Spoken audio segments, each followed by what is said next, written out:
Kent fight back with Beldrummond 89.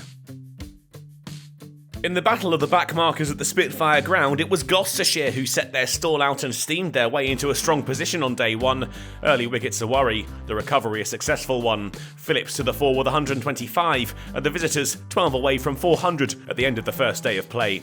Ollie Price had finished unbeaten on 48, and wasted little time moving on to his half-century, with 2 off the bowling of Beldrummond. More joy for the visitors early in the day, albeit short-lived. Price out to the short ball, picking out Leaning for Milne's 4th. The wickets did little to derail them. Chappell now with Gahar, slapping Milne through the leg side for 3 to bring the 400 up early in his innings.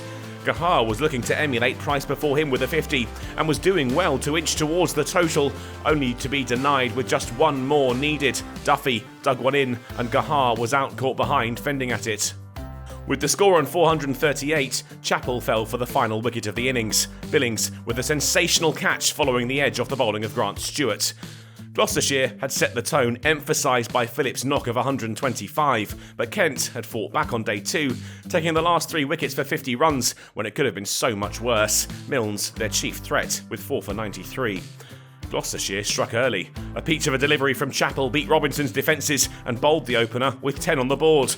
Beldrummond and Compton rebuilt. At the foothills of a mountain to climb, they did what they could to hold off Gloucestershire and made it to the sanctuary of lunch. The score looked much healthier at the break.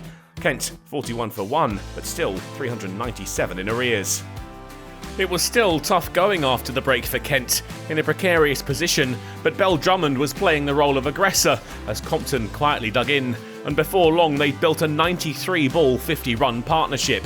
After facing 86 balls, Beldrummond knocked the 87th on its head, 1 run taken off Gahar, and a half-century sealed for the Kent number 3.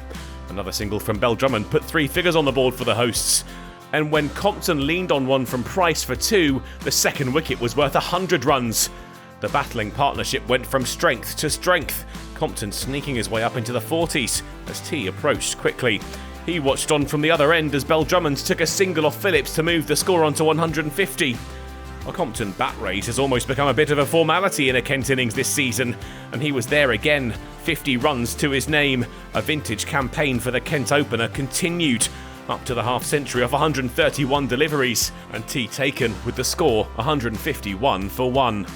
A reverse sweep from Compton brought up the 150 partnership for this second wicket pair, but it wouldn't go much further. Beldrummond nicked off by Ryan Higgins for 89. That brought Jack Leaning to the crease, and he and Compton moved the score towards 200. They made it to 199 when Compton tried 1 reverse too many, Glenn Phillips taking the sharp catch from the bowling of Gahar, and his innings had ended on 80.